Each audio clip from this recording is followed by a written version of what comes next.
भंडारा गोंदिया जिला वासियों के लिए खुश खबर है। अब आपका मनपसंद channel BS crime India news अब आपके केबल नेटवर्क पर, जी हां, अपने केबल नेटवर्क के एशियन चैनल नंबर 50 पर उपलब्ध है। BS क्राइम इंडिया न्यूज पर खेल, राजनीतिक, क्राइम, साहित्य व अन्य खबरें प्रकाशित की जाती है। हमारे साथ जुड़ने के लिए तथा हमारे चैनल में खबरें, विज्ञापन आदि के लिए संपर्क करें 8669151757 पर।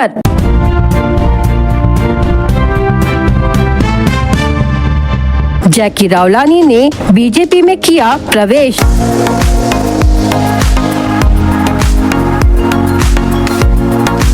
राजनीतिक माहौल गरमाया, केवल एक दिन पहले चर्चा थी, अब बन गई हकीकत। इस कदम से शिवसेना को लगा बड़ा झटका। भंडारा शहर में राजनीतिक का माहौल एकदम गर्मा गया है। केवल एक दिन पहले चर्चा थी कि जैकी रावलानी बीजेपी में प्रवेश करने वाले हैं और आज यह हकीकत बन गई। भंडारा के जाने माने और जनता के प्रिय नेता जैकी रावलानी ने भारतीय जनता पार्टी में शामिल होकर नया राजनीतिक अध्याय शुरू कर दिया है। मुख्यमंत्री देवेंद्र फडणवीस, राजस्व मंत्री चंद्रशेखर बावनकुले, विधायक परिणय फूके, भंडारा जिले के बीजेपी जिला अध्यक्ष आशु गुंडाने और जिला महासचिव मयूर बिसेन की मौजूदगी में जैकी रावलानी ने बीजेपी में प्रवेश किया। इस प्रवेश के बाद भंडारा शहर और जिले में भाजपा का राजनीतिक दबदबा और मजबूत होने की संभावना है। विशेषज्ञ और राजनीतिक सूत्रों का कहना है कि इस कदम से शिवसेना को बड़ा झटका लगा है। भंडारा नगर परिषद के आगामी चुनाव में अध्यक्ष पद के लिए पहले चर्चा में रही प्रिया रावलानी अब बीजेपी की मजबूत दावेदार बन सकती है। भंडारा शहर की गलियां, सोशल मीडिया और राजनीतिक गलियारे आज इस सनसनीखेज खबर से चर्चा में है। जनता इस राजनीतिक मोड़ को लेकर उत्साहित और आश्चर्यचकित दोनों है।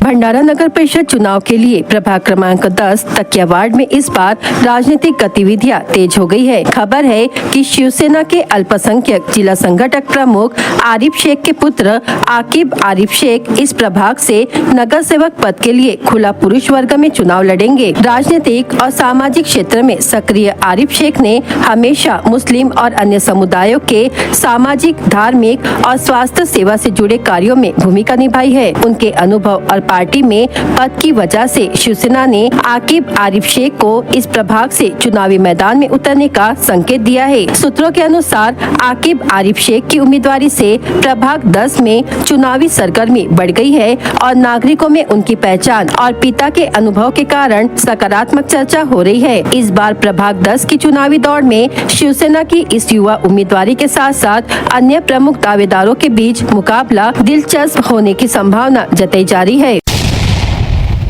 भंडारा की स्थानीय अपराध शाखा ने अवैध गोमांस बिक्री के एक बड़े रैकेट का पर्दाफाश किया है। इस कार्रवाई में पुलिस ने 2 लोगों को रंगे हाथ गिरफ्तार किया, जबकि बैरागी बाड़ा निवासी मुख्य आरोपी अरबाज खान उम्र 30 वर्ष मौके से फरार होने में सफल रहा। अपराध शाखा को मुखबिर के माध्यम से जानकारी मिली थी कि गणेशपुर क्षेत्र में नाले के पास अवैध रूप से गोमांस की बिक्री की जा रही है। इस सूचना के आधार पर पुलिस हवलदार दोनोडे के नेतृत्व में एक टीम ने पंचों की उपस्थिति में नेहरूवाड गणेश स्थित निचले क्षेत्र में छापा मारा। छापेमारी के दौरान अवैध गोमांस बिक्री का संपूर्ण कारोबार उजागर हुआ। पुलिस ने मौके से लगभग 200 किलो गोमांस बरामद किया। इसके अलावा जब्त किए गए अन्य सामान में लकड़ा काटने का स्टैंड, पुराना इलेक्ट्रिक वजन काटा, 2 लोहे के टेबल, एक प्लास्टिक टेबल, एक लाल रंग की गाय, एक बजाज प्लेटिना मोटरसाइकिल, एक सुजुकी एक्सेस मोपेड शामिल है। जब तक कुल माल की कीमत लगभग 1,39,400 रूपए आकी गई है। प्रारंभिक जांच में सामने आया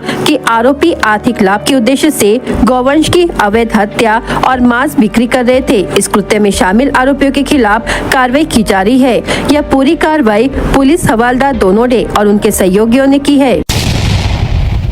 दिवाली उत्सव 17 अक्टूबर से शुरू हो रहा है। साथ ही 17 अक्टूबर को वसुबारस, 18 अक्टूबर को धनतेरस, 20 अक्टूबर को नरक चतुर्थी, 21 अक्टूबर को लक्ष्मी पूजन और 22 अक्टूबर को बलि प्रतिपदा पाडवा मनाई जाएगी। धम्म चक्र प्रवर्तन दिवस के अवसर पर जिले में शोभा यात्रा निकाली जाएगी और सांस्कृतिक कार्यक्रमों का आयोजन किया जाएगा। इस कारण नागरिकों की भारी भीड़ उमड़ने की संभावना है, इसलिए प्रशासन ने जिले में कानून व्यवस्था बनाए रखने के लिए एहतियातन मुंबई पुलिस अधिनियम 1951 की धारा 37(1)(3) लागू की है। इस आदेश के अनुसार 10 से 24 अक्टूबर तक दोपहर 1 बजे से रात 8 बजे तक लागू रहेगा। यह आदेश अतिरिक्त जिलाधिकारी लीना फाल्के ने जारी किया है। इस दौरान सार्वजनिक स्थानों पर हथियार ले जाने, जुलूस निकालने, नारे लगाने और भीड़ इकट्ठा करने पर प्रतिबंध लगा दिया गया है। प्रशासन ने यह भी स्पष्ट किया है कि इस आदेश का उल्लंघन करने वालों के खिलाफ आपराधिक कानून के तहत सख्त कार्रवाई की जाएगी।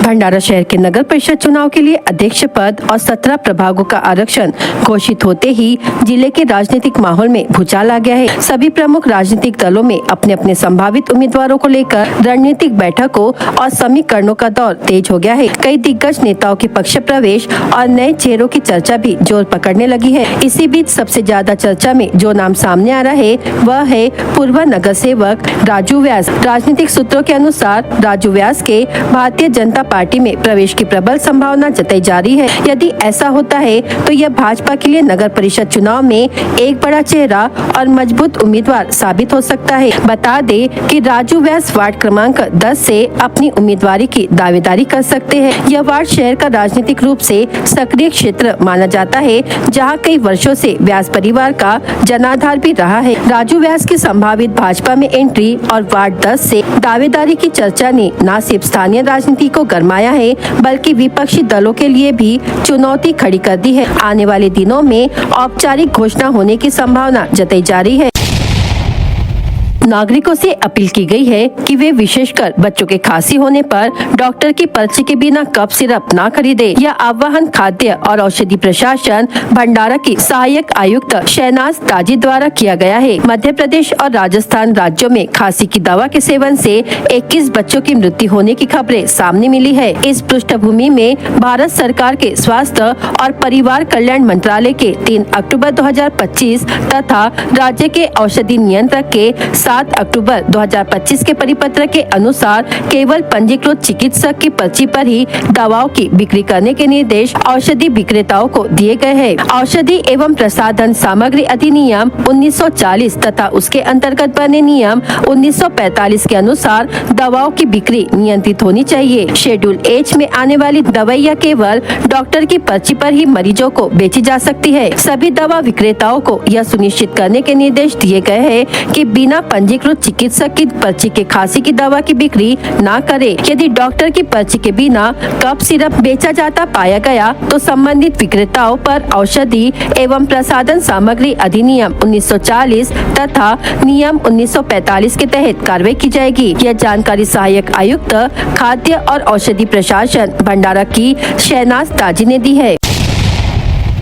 भंडारा नगर परिषद चुनाव की घोषणा के बाद शहर के सभी प्रभागों में राजनीतिक हलचल तेज हो गई है। प्रभाग क्रमांक 1 से इस बार दिलीप सुरेश देशमुख का नाम एक तड़कदार उम्मीदवार के रूप में तेजी से उभर कर सामने आ रहा है। दिलीप देशमुख पिछले कई वर्षों से भंडारा जिले में समाज सेवा से जुड़े रहे हैं। स्थानीय स्तर पर उन्होंने राजनीति की समस्याओं के समाधान, विकास कार्यों में सहयोग और सामाजिक गतिविधियों में सक्रिय भागीदारी निभाई है। उनकी जमीनी पकड़, जनता से सीधा संपर्क और वर्षों का सामाजिक अनुभव उन्हें अन्य उम्मीदवारों से अलग बनाता है। राजनीतिक हलकों में चर्चा है कि प्रभाग क्रमांक 1 से दिलीप देशमुख चुनावी मैदान में उतर सकते हैं। स्थानीय नागरिकों के बीच उनका नाम सम्मान के साथ लिया जाता है और कई लोग उन्हें सीधे जनता के बीच काम करने वाला नेता मानते हैं।